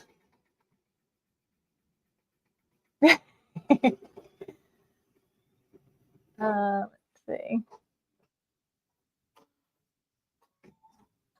Yeah, so Kristen's, I use a 7511 Oregon needle. I'm pretty sure they're ballpoint too. These are the ones that came with the machine, the ones I'm on now. It's like, you're so calm. No, it's no big deal. My kids make me freak out more than the needle. Will the video start at the beginning when we play back? Yes, Betty. And also, if you weren't here at the beginning, I actually started this video earlier this morning, and I got a call that my daughter was sick and I needed to go get her from school. So this is actually part 2 of today's class. And if you look at the description box, the first couple sentences right underneath this video or on top of this video, where if you're on Facebook, I think the description is above it maybe. It will say part 1 of this video can be found here and a link to click. So if you want to watch part 1 first and then come back to this one. But I put them all on a playlist on YouTube, so they'll all play in a row. Marina said she's been using 8012 and 9014 needles lately because she's been having a lot of thread break issues. Yeah, that can happen, especially when we're sewing through multiple layers like we are with this quilt. You can use an 8012 if you want to. Rita says, when you use pre-wound bobbins, in the bobbin case, do you use the washer looking thingy that comes with the machine? No. I don't think that came with my Stellaire. I think I remember that being something with the PE Brother 800. But no, I don't think I've never used those. I don't know that didn't come with the 770. That was my first embroidery machine. And I think it came with the 800. And then I was like, I don't know what to do with this. I think they are specific for, like you said, for certain pre-wound bobbins. They may be specific for paper pre-wound bobbins. But to be honest, I don't know. I have not used them personally.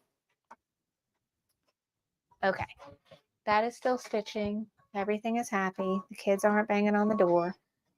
Let me ask you about this monogram frame. Real quick, Kristen said embroidery needles or universal needles. I use embroidery needles. There is a difference between them. Embroidery needles have a larger eye that allows the thread to go through properly, I guess is my best explanation. There's probably a better explanation. But I do know it has to do with the way the bottom is made and the eye of the needle itself. All right. Monogram frames. Help me pick. Here we go. All right. Southern Baby Classics. Super duper cute website. Lots of embroidery designs. I contacted them, but they never got back to me. I was hoping they would give us a coupon code. But if she ever does get back with me, maybe she didn't see my email, I'll let y'all know. But in the meantime, I made a wish list of monogram frames. And I think I have 13 of them. So I need you to help me pick one. If I had to narrow it down, I really like this one because I like how sketchy it is. I'm putting this on some thinner fabric, so I don't want it to be super dense. But so this is the spring, Easter, summer floral. I like this one. I like the shape of this one in that it's different and it's not a circle. I really like these little rosebud pieces, and this one's cherry blossom. This one's nice because it doesn't have, it has a different shape in the flowers. And then this one's also cute in that it's just leafy. So it's a vine crest ribbon bow monogram. So let me know if any of these jump out at you. I would say if I had to pick, maybe pick between Spring Easter. I also like this one too. It's hard. I like them all. Spring Easter. Rosebud bow. Bluebird floral. What's this one? Or vine crest ribbon. Tell me which one do you like again. Spring Easter, rosebud bow, bluebird floral crest, and vine crest. I'll take little snapshots of those 4 and post it on the Facebook group, and y'all help me pick. If I'll just narrow it down to those 4. Let me know what y'all think. But I love all of them. But I put them all in my cart, and it was like buying Kimberbell. So I try to just buy one. Okay. Marina already picked. She liked the cherry blossom. Thank you. Thank you. All right. I will look at that. Anybody else have any picks? Let me know. But yeah, I'm gonna try to just buy one. So then I'll spend all the rest of my money at Kimberbell on the sale. So I can get free shipping. At least embroidery designs are free shipping because they're instant download. All right, we are almost done, guys. We're in the final stretch. Then we can finally cut these blocks up. Let me get my, so if you want to get your supplies ready for the next bit, let me put my, rotating cutting mat.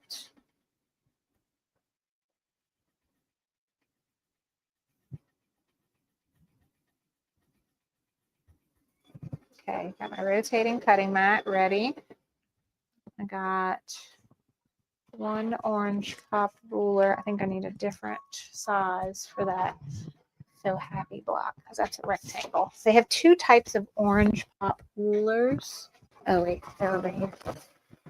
They have square and rectangle, and then they come in multiple sizes. Here it is.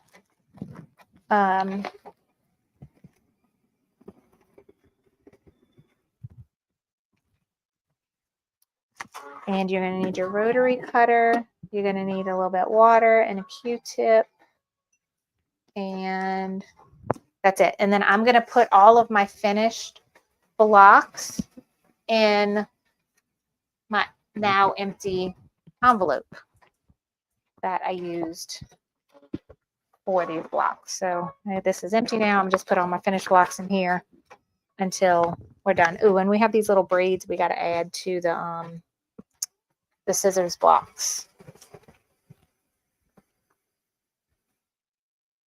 Okay. And I think I could just use like a an awl or stiletto, pointy metal stiletto to make a hole. Yeah, that's gonna work good. All right. Okay, we are done stitching.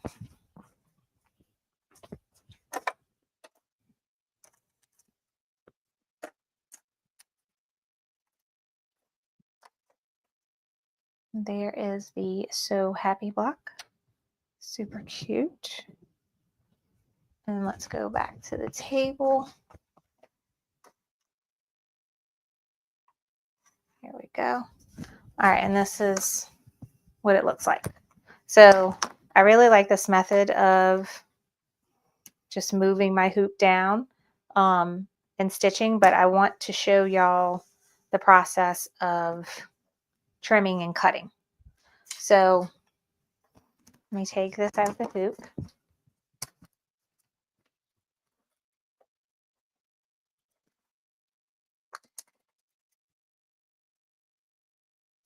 Get this out of the way. All right, but this is what we're working with now here. And get scissors. And basically you can just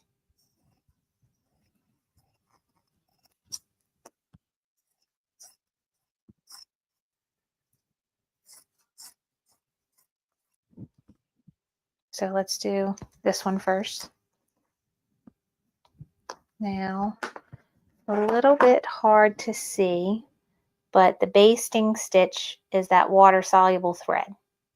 Okay, all I'm going to do is I got a little tray of water and Q-tips, and I'm just going to run it along here.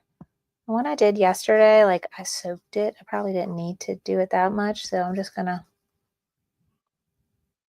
run it. I hear Elise talking to her friend on the iPad. Abigail's going to be like, see, she's not sick.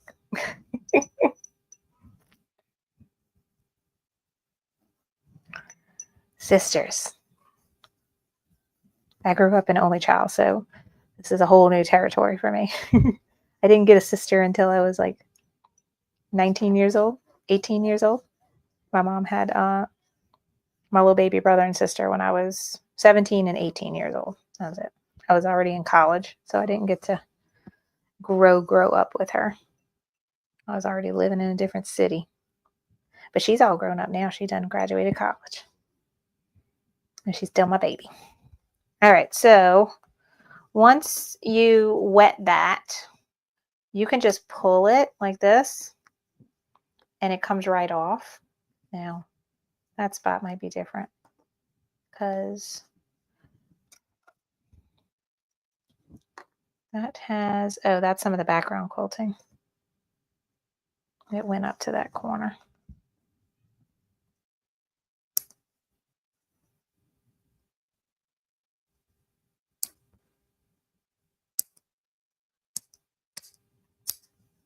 Okay. But see how it just pulls right off. Now that I've wet it, and then on the back, you can just pull, the bobbin thread is just pulling right up and off. So that is an option instead of using the seam ripper to get that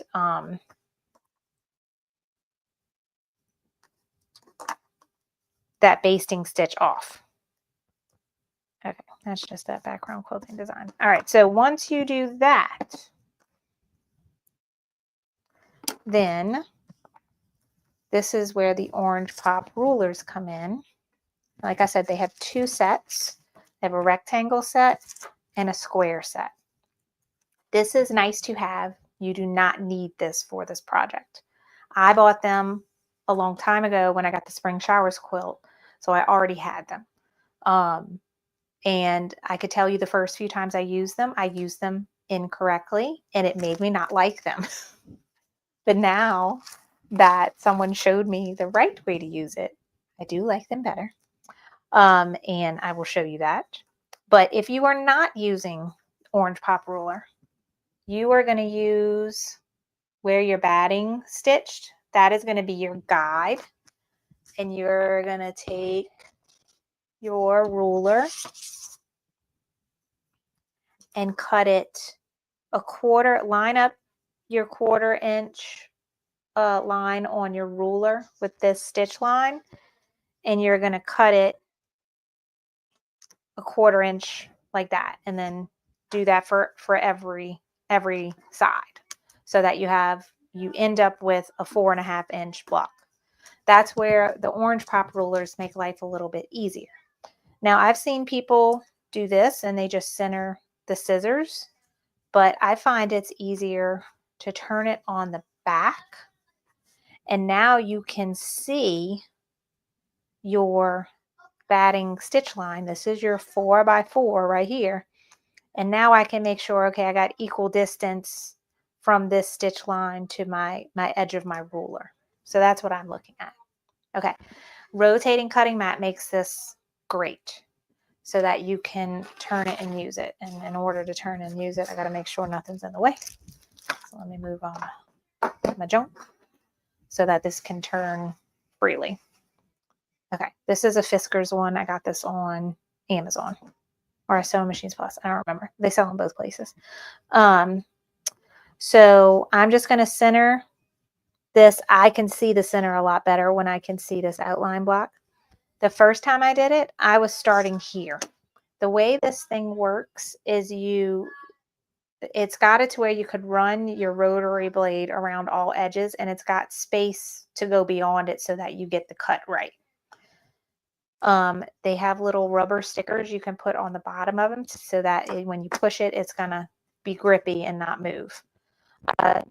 The first time I tried using them, I was trying to cut like this side first, and just the way that I'm right-handed and the way that I hold things, I ended up not putting the right amount of pressure like I was supposed to, and I would end up cutting into my block on accident. So it's better for me to start on this side. Use a practice piece of fabric first to get used to using this along with your rotating cutting mat. Okay, that's going to get you accustomed to it before you cut into your first block and do like me and mess it up immediately. So get a scrap piece of fabric and some whatever, and just practice using it first. All right. So I think I have this centered. I could even see the little puncture marks of where my water soluble stitch was. That's where you're actually cutting, is along those lines. So I have that. Now, open this up. I'm pressing this. I'm going to start on what's my left-hand side. And you're going to push here. And then I'm putting my pressure. I'm leaning it so that I'm staying along it.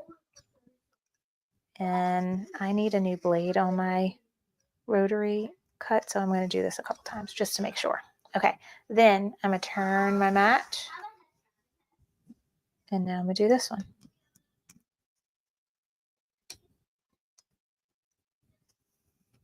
Okay, I think it's cutting good.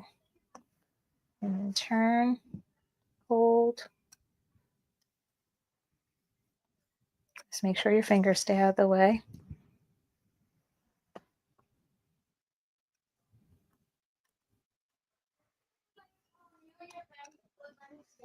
Okay, did I do all four sides? Yes. Now, close your rotary. You should be able to just pull this right out, but sometimes the edges, see, I didn't do a great job, don't cut like they're supposed to. And by this point, you should be able to see right where it's supposed to go.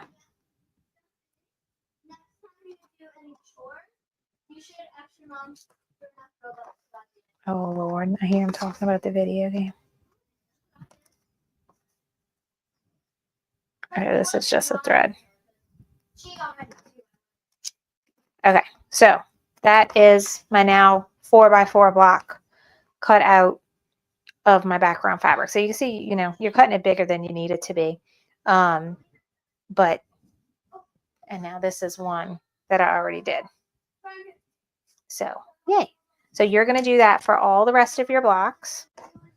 And for the scissors blocks, they have an embellishment, which is a tiny little braid. And I think this one's scissors too. And if I look at my cheat sheet, it says I need the yellow one. It's like a little prong. You can see it.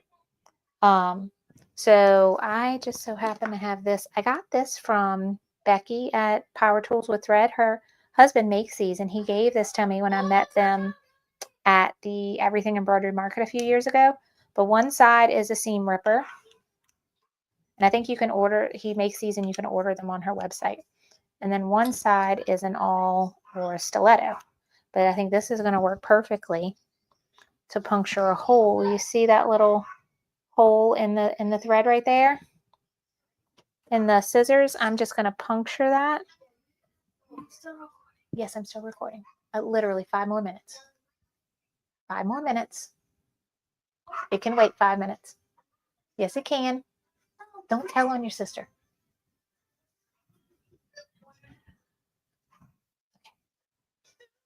Okay, I'll address it. Thank you. It doesn't sound like she's sick. She's like, I knew you were going to say that. All right, close my door, please. Thank you. you don't sound very sick. Abigail, she doesn't sound like. I knew they were going to fight about this. Watch tomorrow. It's going to be a fight too. Don't push your sister. Oh, no. Y'all get to hear all my family drama. Isn't it fun? This is why I make videos when my kids are at school.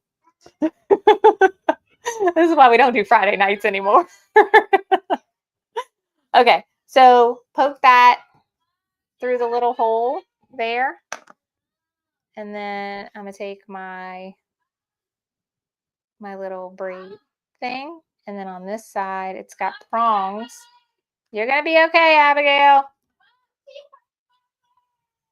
Oh, here we go. And then you just open it up like the paper prongs on notebooks, folders. Okay, and that's it. All right, so before my children kill each other, which they're not really going to do, but they're fighting right now, I'm going to tell you your homework. Hold 1 second. Ma'am? Just slightly. Okay, both of y'all are going to be punished if y'all cannot stop. And no electronics. Right now? If I have to come out here and correct you one more time. Mom, I'm sorry. Uh-huh. Mimicking me because I know what she's doing. She thought that I Okay. wasn't sick and I was faking, so I Shush. pushed her. You don't slightly push anybody. No touching. I slightly pushed you. Hey, okay. Both y'all phones and Okay, iPads. no. That always works.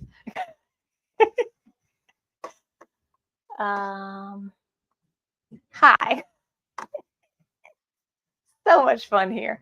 All right, we are done for today. So you have now hopefully 2 scissor blocks and 1 So Happy box, which I never cut. Sorry, it's there. And you are going to follow the method I used with either your quilting ruler and cutting a 1/4 inch seam allowance or your orange pop ruler and cutting them out. I'm so Both. sorry. Yeah, we're going to talk in 5 minutes. Oh, boy. Okay. And you're going to cut them out to your final cut size, which is on your cheat sheet. It's going to tell you the final cut size for each of your blocks. For your scissors blocks, you are going to punch a hole in them and put your little braid. Again, your cheat sheet's going to tell you which color to put on which scissors. And your homework is to make the second set of scissors, scissors 3 and scissors 4. So that next week when we go live, y'all already have all of that made. And we are going to make all of the filler blocks for section 1 of the quilt. So next week, all your filler blocks for section 1, they consist of mostly 2x2 blocks. There's 6 2x2 blocks and 2 4x4 blocks. I am going to fit all of my 2x2 blocks in, I think, my 9x9 hoop on my Stellaire, and the 2 4x4 blocks in the 6x10 hoop. You can group them however you want that works for you. If you are working with a machine that only has 5x7, you can fit 2 of the 2x2 blocks in 1 5x7 hoop. So you can still get some multiple blocks going on in one hoop next week. But that's what we're going to work on. Those should be super easy. They'll just be batting, background fabric, background quilting, and then cut all those out. And then depending on time, if we could start sewing them together. If not, we'll sew them together in the class after that. All right. Anyone else having audio problems? I hope not. Okay, no, Diane said no is good. Okay, Marina says, I surrender. Orange pop rulers going in the cart. I'm doing the virtual shopping walk of shame. I will be doing the same thing after this class is over, and I'm going to go buy all the things that I said to myself yesterday I don't need on Kimberbell sale, I'm going to go get today. Watch. Yeah, I was like, I have 2 grown girls. They fight all the time. They were so good when they were little. When I first started making YouTube videos, I was still working full time, and Elise was like 3, going on 4, and Abigail was 7, going on 8. And they played together. They were so good together. They would come in the room and cut up and stuff like that, but they were good for the most part. Now it's totally different. They fight all the time about everything, always telling on one another about everything. So a Friday night now, like I thought it was chaos on a Friday night with the 2 girls when they were younger. When I first started out, a Friday night now would be like screaming and hollering the whole time. So, oh yeah, Tina's like, my favorite words, add to cart. I have a cute little thing my friend gave me for my birthday. They're like little coasters with little sayings on it. And it's got like writing. It says, and therapist says, and what do we do when we sad? When we're sad? And I say, add to cart. I have that one by my bed. All right, guys, that is it for today. I thank you so much for bearing with me between making this into 2 parts. Part 1, the link is below.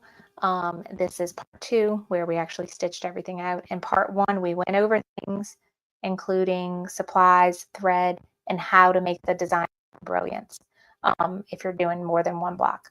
And then the second part was actually stitching it out. I will be back next Thursday to finish up the filler blocks like we just discussed. I will also be on YouTube tomorrow for my usual sip and stitch, which I do once a month. It's usually the 3rd Friday of every month, and that happens to be tomorrow, March 21st. And we are going to be making the baby bird cloth that we talked about earlier. And I'm going to post some pictures of those monogram frames in the Facebook group so more people can vote, and then I'll pick one, and that will be the one that we stitch out tomorrow. But this is Sip and Stitch tomorrow here on my YouTube channel at 10:30 a.m. Central. Hopefully we'll go smoother than today if I have sick kids at home tomorrow. All right, that's it for today. Thank you so much for joining me. The replay will be available for you to watch anytime on my YouTube channel, and then I'm going to go make a blog post to go with this video, and they'll have like both of them there and information on things we talked about, links to anything we talked about. I'll make sure to add all that to that blog post, but I'll try to get that done maybe this weekend and have it ready for next week. So thanks again. Have a great rest of your Thursday, and hopefully I see you tomorrow for Sip and Stitch. Bye, guys.